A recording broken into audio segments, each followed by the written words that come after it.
The Senate hearing is about labor. The Senate hearing is not about you wanting to stand up to fight the CEO. If we had any sense, we would say, get out of office. You're unhinged. You're lost. Then last week, O'Brien tweeted a picture of Mullin calling him a clown and a fraud and seemingly kind of challenged him to a fight. Well, today, your senator, Markwayne Mullin, responded in part, quote, "I accept your challenge. MMA fight for charity of our choice. September 30th in Tulsa. I'll give you 3 days to accept." O'Brien, I just checked, has not yet responded, but we'll keep you posted on if there could be a fight. You're forcing them to pay dues? No, we don't force them. anybody. Senator, you've asked the You're question. out of line. Let him man. answer Actually, the I haven't, question. and don't tell me I'm out of You line. are out of line. Don't tell me I'm out of line. Well, you don't tell me. I'm you making frame, a you statement. frame, you Sir, frame the statement you need like to a shut tough your guy. mouth Yeah. because you don't know You're what gonna tell me to talking shut my about. mouth? Yes, Yeah. I did. Hold it. Yeah. Hold it. Yes, Tough did. guy. I'm not Senator, afraid of physical. You don't Senator, have hold to be, it. but don't sit there and tell me I'm out of line. If there's nothing else that proves to you that these hearings are worthless, it's this. Why does he make the hearing about some personal vendetta? So bitch-like. Middle MAGA. But let's take a look and see what happened. This is the altercation that Lefty Jim 29 is talking about, and the thumbnail for this live is based off of this interaction right here. In fact, you tweeted at me 1, 2, 3, 4, 5 times. And let me read what the last one said. It said, "Greedy CEO who pretends like he's self-made. What a clown. Fraud. Always has been, always will be. Quit the tough guy act in these Senate hearings. You know where to find me. Any place, anytime, cowboy." Sir, this is a time, this is a place. If you want to run your mouth, we can be two consenting adults. We can finish it here. Okay, that's fine. Perfect. You want to do it now? I'd love to do it right now. Well, stand your butt up then. You stand your butt up. Oh, hold it. Big No, guy. no, stop it. Is that your All right. solution every Hold it. No, sit down. Sit down. Look at you. You know, you're a United States Senator. Sit down. Active. Oh, okay. Sit down, please. And it's a Senate hearing that's supposed to be about labor. And people are lost. Gunther Eagleman, somebody who I have no beef with, I agree with on many things, says, Like he's let's self-made. effing go. That's the passion we need from the House GOP. That's a cringe-ass take, Gunther. I don't need that from him. He is a senator. I need people who are in Congress who are going to be able to do things that I cannot do. Any dumbass can try to start a fight with somebody. They don't take much energy. That's what happens in the club. Typically, you step on somebody's Timbos or you accidentally elbow somebody like Kevin McCarthy in the hallway. The hallway is about, 10 people wide, and somehow you're just not paying attention. Oh, shoot, man, did I hit you? Oh, damn, my bad. And then something pops off. Any dumbass drunk in a bar could do that. Anybody in the street could look at somebody wrong and want some beef. Every day I drive to work and I'm seeing people damn near having road rage. There's something in the water out here in Colorado. I saw somebody weaving out of traffic. Then they cut somebody off and I fall back. I'm like, y'all stupid. I'm trying to get to work and live, man. What are y'all doing? And then somebody cuts somebody off, and then the person gets mad, and they come back behind them. I'm like, what is going on with y'all? That's a senator, Gunther. The Senate hearing is about labor. The Senate hearing is not about you wanting to stand up to fight the CEO. If we had any sense, we would say, get out of office. You're unhinged. You're lost.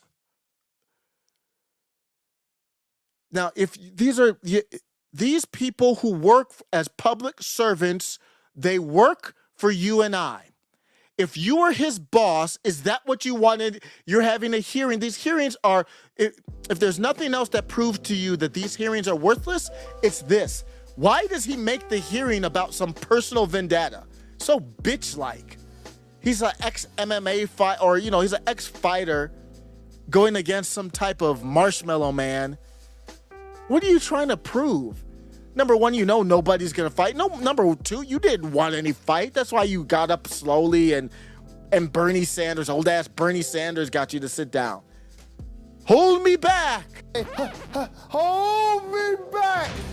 It's the old NBA fight. This ain't hockey. This is some NBA bullshit. Oh, you want to fight? Oh, you want to fight? And then you wait for your teammates to come. Hold me back. I want to get at him. Hold me back. I can think of many times in the playoffs when we had hold me back moments. So he kind of pushes him in the chest. Hold me back. Bitch, if you wanted to fight, you would have hopped over the desk and went over and did something. This is nonsense. Number one, I'm about peace. What that means is I don't need to use aggression unless it's in defense. There's no defense there. You got some dumbass popping his mouth off on Twitter. So what? I'm a grown-ass man. I don't give a damn about you popping your mouth off on Twitter. I'm in a hearing here to hold you accountable legislatively. I'm here for the workers. It's a labor. I'm not an expert on what the hearing was about. Just saw it was about, and I saw a little bit of this interaction. They had a previous interaction. So they had beef for a while. That's some old personal beef, bro. You're in a hearing.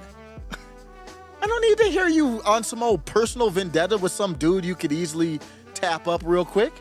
What, you a tough guy because of that? I guess we might need to drop the 19th. People are talking about let's repeal the 19th. I don't know. Let's just leave it there for now because you see some stupid. Not only that, you see it and then Gunther Eagleman is cheering it on. There's a time and place. There's a position for everything. So I was on the live talking about Laura Loomer, and I said, well, I was perfectly fine with Laura Loomer calling Chris Christie a fat ass. And I articulated why. She didn't come straight at Chris Christie calling him a fat ass. She had legitimate questions for him. He didn't answer the questions. Then he tried to get smart with her, and then she responded with words. And she's not a senator. If she was a senator, I would have more of a problem.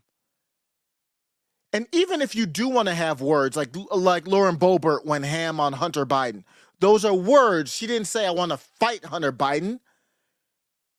The clear line is, I'm not doing aggression unless I need to defend myself. If that fat-ass CEO had got up and tried to put hands on him and he would have choked him the hell out, I would have been like, damn, that's fucked up.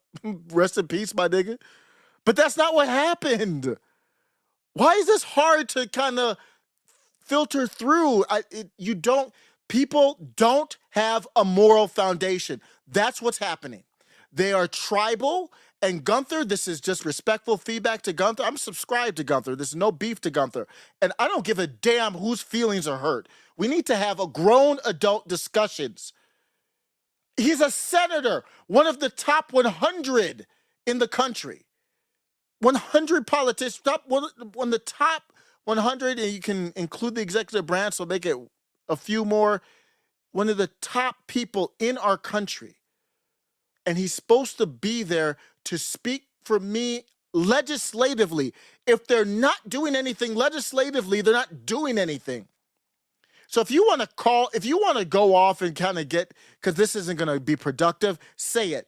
This is a hearing. These hearings we do in Congress, they mean absolutely nothing, especially when we're gridlocked between the House and the Senate. If you want to say that and just say, you know what, we're just going to name call here because this whole thing is worthless, then go ahead and name call. But then you're going to act tough and get up. Well, you get up. Bitch, you get up. He was the one talking tough on Twitter. Why does he have to get up? You get up. And obviously you weren't about that life.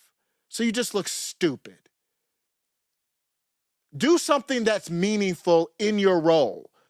If you were my employee, and you are, but if I had the only say, I would say, get the hell up out of here. You're likes to fight guy, or even worse than that. You're like to looks like I like to fight guy.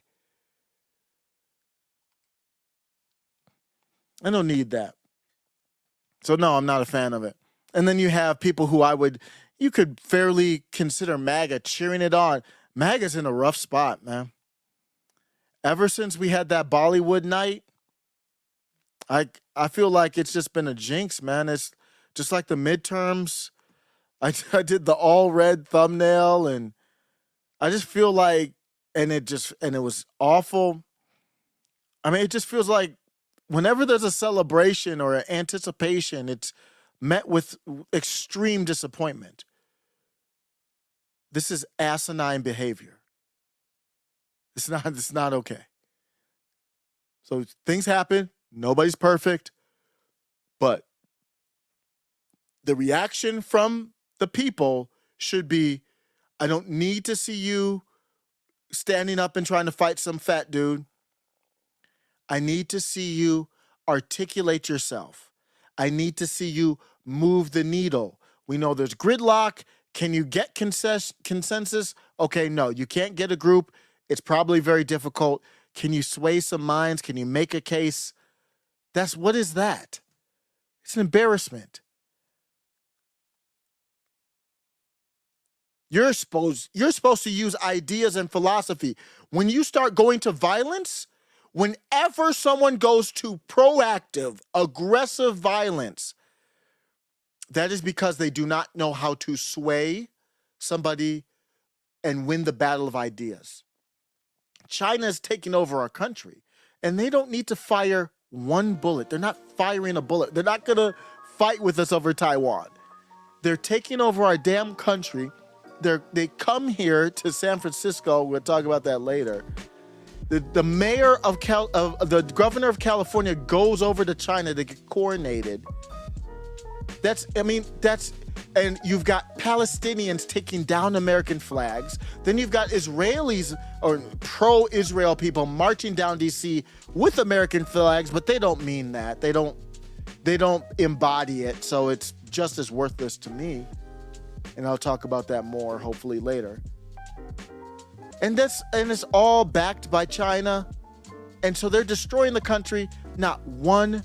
They don't need to raise their fist. They don't need to stand up and act tough. Well, they kind of show strength, but they don't come up and say, well, you want to fight? You want to fire a bomb? No. We've got a strategy. We've got sophistication. If somebody is talking about violence proactively, you need to run the hell away from them. Remember Ray Epps said, let's run up into the Capitol building. And everybody there who was on peace was like, fed. That's what we should have been yelling, fed, bitch. You don't know what's happening. That's what we should have really been discussing here. Just another MAGA it's a lack of leadership. That goes to Donald Trump. That goes to Carrie Lake. That goes to Matt Gaetz. Matt Gaetz wrote a letter about Kevin McCarthy accosting somebody. We could just go to that take. If Kevin McCarthy had caught me from behind and elbowed me, I'd be like, don't you dare ever tell anybody that happened. Much less write a letter on an ethics complaint. Middle MAGA.